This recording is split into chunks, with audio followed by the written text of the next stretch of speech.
So I you can say I then by the time I got to the I think it's a 42nd Street somewhere. What is the station or something? Not the Grand Central. It's for pass to New Jersey Transit that area. Okay, then I got there. I was told the train was stopped for like a little bit more than an hour or something. Now they restarted to run. The moment I got there, I saw like a two lady and a one man.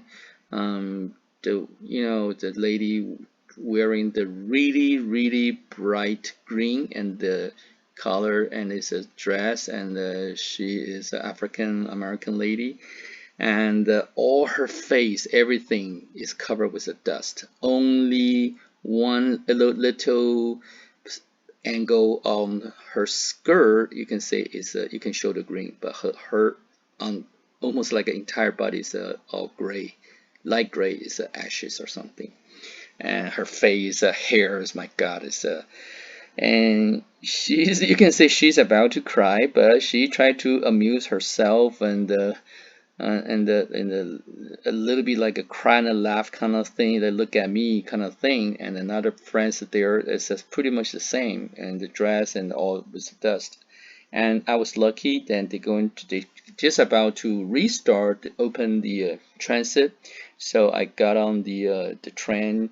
So it took me another like almost 1 hour to get back from you can say midtown Manhattan area, then to cross the bridge or somewhere, then I went down to Princeton area. So when I got home, it's about 4:30. But some of my friends, their family got the phone call before my wife, and they all saved. And people call each other. They realize they didn't get my message because the pastor cannot get the phone through. Couldn't get a phone through. And then she worried the most. But then I got home the first one, 4:30. I got home, and most of my friends got home like a 6 day walk, even north to somewhere I don't know, Hoboken area, uh, across the Hoboken, the ferry or something. I don't even know. Then they took the ferry, then they went to the got a transit transfer. It took them another maybe 1 or 2 hours longer. So then you can say for the afterwards, then first 2 3 days, I don't even want to watch the TV. I know I lost my job, so I totally just got the 2 weeks paid, and I'm on my own, and I got a 6 months about $400 a week, which my week monthly expenses will be 3 4 thousand dollars, so it's never be enough. I confess I'm a little bit depressed, and I'm also a little bit panicked because I'm worried about how long this will go. I estimate it will be 6 months or something. Most of my Lehman Brothers friends, they are the employee of them. They got a job. They went back to work at the New Jersey side, but my case is I'm being terminated. I'm the independent consultant, so I don't have the job. So I try to figure out how much money I can support myself, and then I don't have too much cash because the monthly payment is not bad. Then this is what happened. You can say I was like every day I was depressed and fell asleep, lazy, fatigue, and then I don't even want to watch the TV.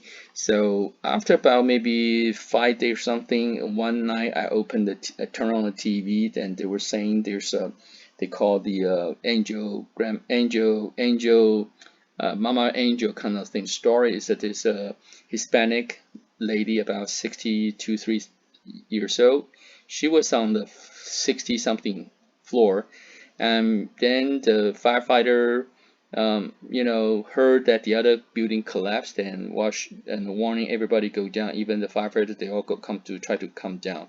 So they give up the any rescue. And then what happened is that this old lady say, "Oh, I can't walk. I'm tired. My feet is not listen to me," and panic.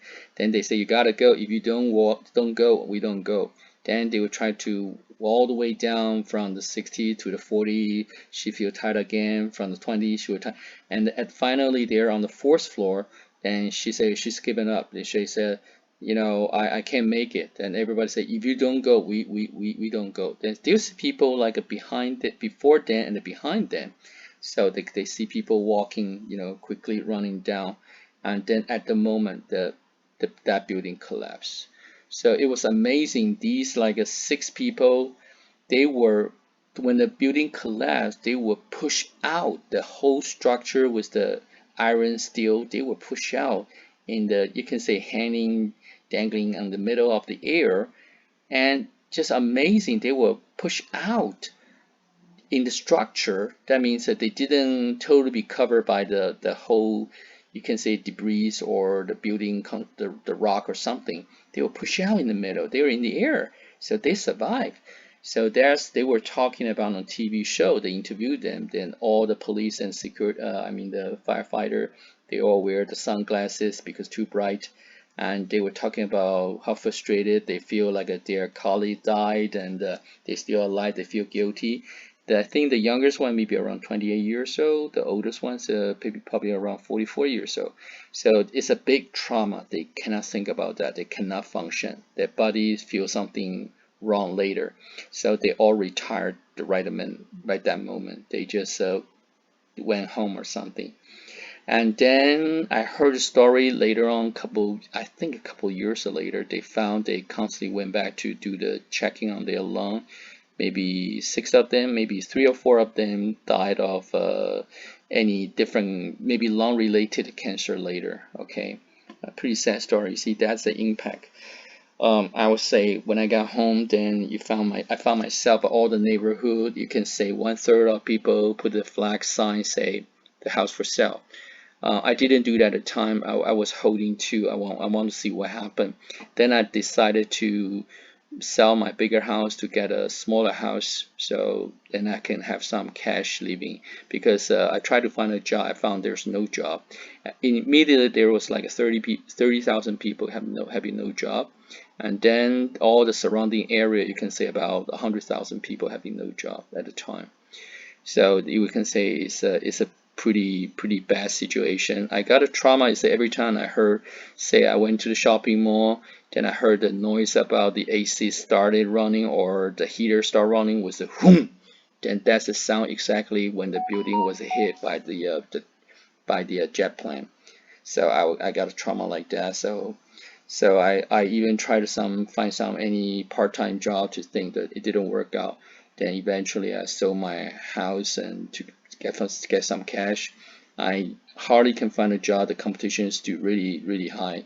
So almost the job only left for me is like maybe the 1/6 the pay of a original pay, 1/6 or 1/5, 20% of what you had before. It's very tough situation. That is why this is about the situation right away. And that Angel Mama, that story is amazing, but I tried to find the internet, so I hardly can find anything about that. Anyway, that is the situation at the time.